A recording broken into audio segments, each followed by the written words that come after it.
महापुरुष मेघ कुमार की अद्भुत कथा।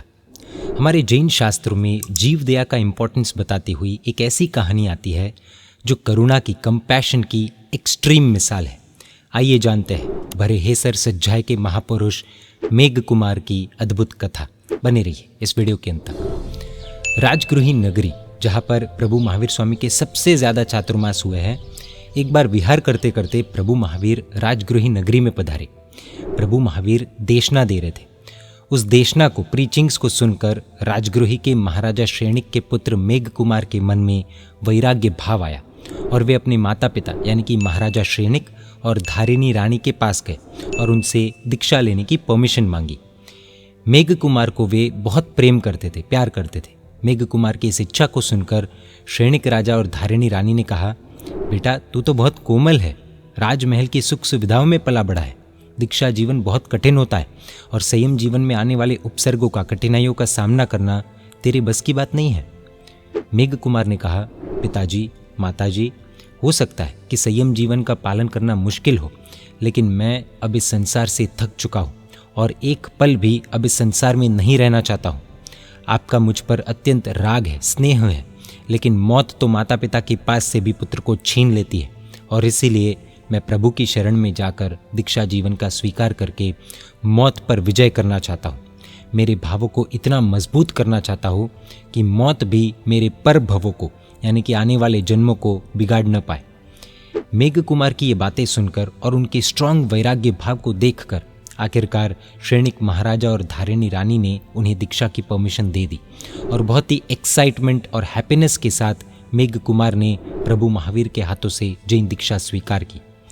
दीक्षा लेने के बाद एक बार मेघ कुमार मुनि रात के समय में संथारा करने के लिए यानी कि सोने के लिए जगह ढूंढ रहे थे और उन्होंने बाहर आने जाने के गेट के पास जगह मिलने पर वही संतारा कर लिया, यानी कि गेट के पास सो गए। रात में दूसरे साधु भगवंतों के आने जाने से मेघ मुनि को बार बार अन्य साधुओं के पैर लगते रहे, जिस कारण उन्हें पूरी रात नींद नहीं आई। यहाँ पर मिट्टी लगने की, बार बार आने जाने की आवाज़ के कारण डिस्टर्बेंस की संभावना रहती है। आखिर तो वे एक राजकुमार थे, उन्हें इन सभी चीज़ों की आदत नहीं थी और फर्स्ट डे ही ऐसा एक्सपीरियंस हो गया। राजमहल की सुख सुविधाओं में रहने के कारण आलीशान बेड पर विदाउट डिस्टर्बेंस सोने वाले मेघ मुनि को इस तरह नींद खराब होने के कारण एक अशुभ विचार आया। अहो, राजमहल में मैं कितनी आराम से सो सकता था और यहाँ तो पूरी रात परेशानी में गई। ये सब कठिनाइयाँ मुझसे सहन नहीं होगी। बस कल सुबह होते ही मैं ये रजोहरण, ये ओघा प्रभु महावीर को देकर वापस अपने घर चला जाऊंगा। इस तरह का डिसीजन लेकर मेघ मुनि जैसे ही अगली सुबह है प्रभु महावीर के पास आए, तब सर्वज्ञ ऐसे प्रभु महावीर ने मेघ मुनि से कहा, हे मेघ मुनि, तुमने रात्रि में जो गलत विचार किया था वह ठीक नहीं किया। अनादिकाल से इस संसार में नरक और तिर्यंच गति में भटकते हुए, तिर्यंच गति यानी कि एनिमल्स, बर्ड्स, रेप्टाइल्स आदि, इन सब में भटकते हुए आत्मा ने कैसी कैसी भयंकर कष्ट पीड़ा को सहन किया है। प्रभु महावीर मेघ कुमार मुनि को उनका पूर्व भव यानी कि पास्ट लाइफ के बारे में बताते हैं, जो कि कुछ इस प्रकार थी। तो अब शुरू होती है मेघ कुमार मुनि की पास्ट लाइफ।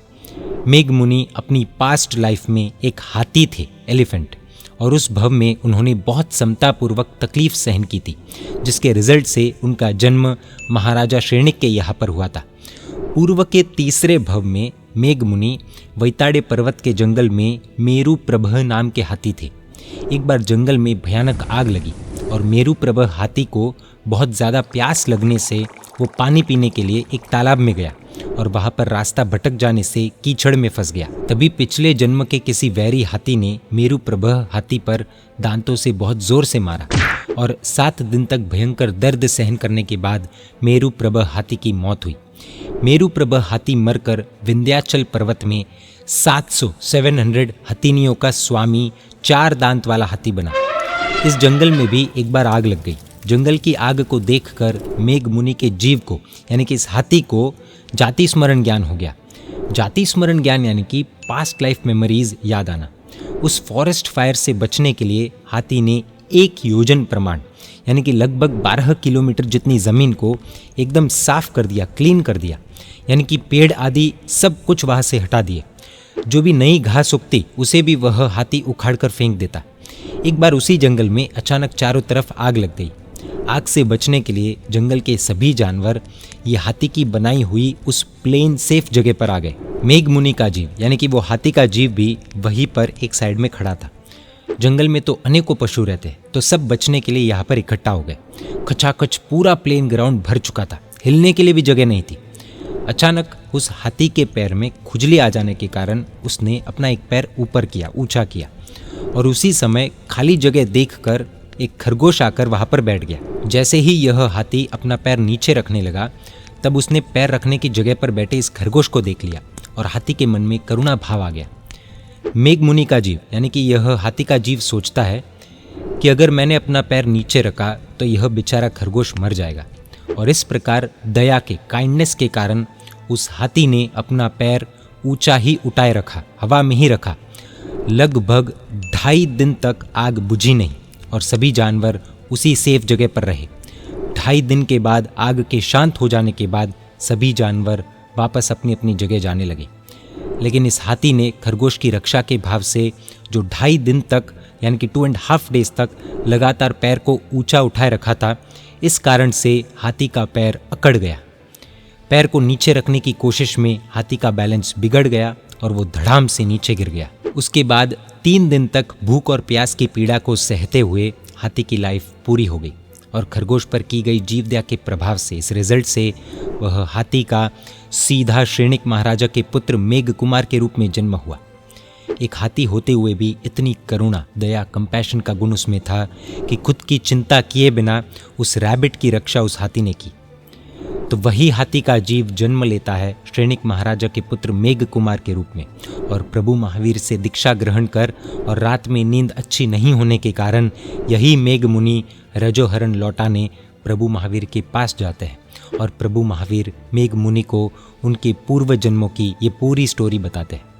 प्रभु महावीर मेघ मुनि को समझाते हुए कहते हैं कि हे मेघ मुनि, जब एक हाथी के भव में भी जीव दया के लिए तुमने इतना कष्ट सहन किया, तो फिर ऐसे त्यागी, संयमी महात्माओं की मात्र पैर लगने से कैसे तुम इतने बेचैन हो रहे हो? तुमने हाथी के भव में खरगोश को अभयदान, जीवनदान देने का फल इस भव में मेघ कुमार बनकर हासिल किया है।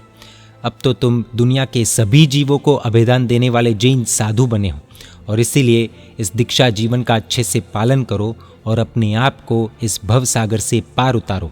मोक्ष में जाने का अपना रास्ता बनाओ। मोक्ष में जाने के लिए यह मनुष्य जन्म लेना ज़रूरी है, और मनुष्य जन्म बहुत ही दुर्लभ यानी कि रेयर है। इस तरह प्रभु महावीर से एक बार फिर प्रतिबोध पाकर मेघ मुनि वापस संयम में स्थिर बने यानी कि स्टेबल हुए और दीक्षा जीवन में लौट गए।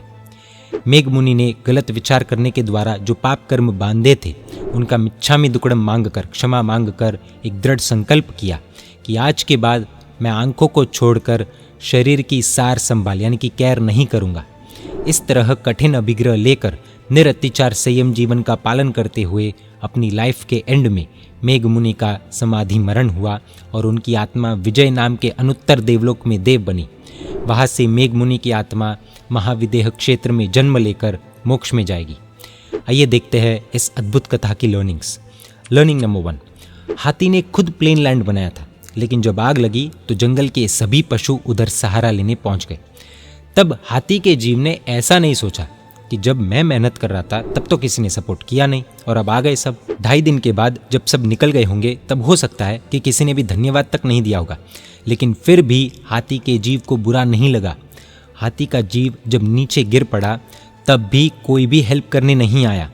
भूख प्यास से हाथी तड़प रहा था, लेकिन कोई पानी पिलाने तक नहीं आया।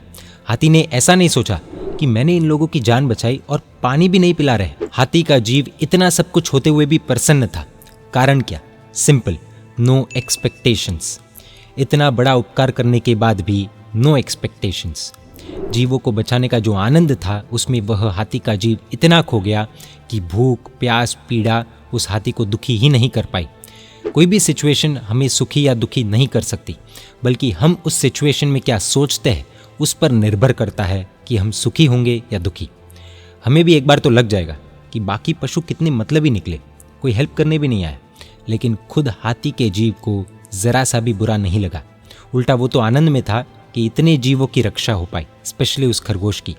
लर्निंग नंबर 2, हमें लगेगा कि हाथी के जीव ने अपना एक पैर हवा में रखकर खरगोश को बचा लिया। बात सही भी है, लेकिन इस दृश्य को एक अलग एंगल से भी देखा जा सकता है। नो डाउट हाथी ने खरगोश को बचाया, लेकिन सच ये है कि हाथी ने खुद को बचाया है। कैसे?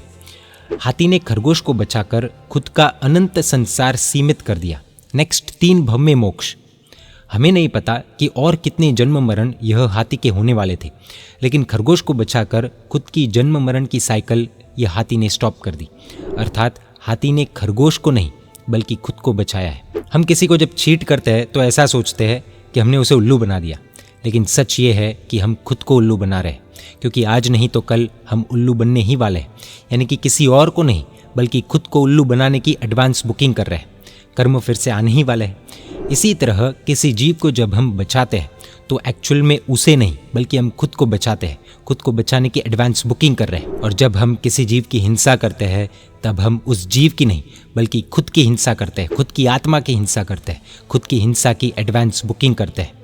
हम जो कुछ भी किसी अन्य जीव के साथ कर रहे हैं वो उस जीव के साथ नहीं बल्कि खुद के साथ कर रहे हैं, खुद के साथ एडवांस बुकिंग कर रहे हैं, ऐसा सोचना है। फिर चाहे वो माया हो, क्रोध हो, अभिमान हो, झूठ हो या फिर हिंसा। लर्निंग नंबर 3, जो सहन करता है उसे कुदरत पुरस्कार देती ही है। इसलिए जैन धर्म में सहनशीलता को बहुत इंपॉर्टेंस दिया गया है। आज भले लोग सहन नहीं करना चाहते, वापस जवाब देना चाहते, ईंट का जवाब पत्थर से देने की इच्छा रखते हैं, एक के बदले 4 सुनाने का एटीट्यूड रखते हैं, फ्लावर नहीं फायर बनना चाहते हैं, लेकिन रियलिटी ये है कि कुदरत इस एटीट्यूड को एक्सेप्ट नहीं करती है। हाथी के भव में इतना कुछ वह जीव ने सहन किया तो कुदरत ने सीधा राजकुमार बना दिया।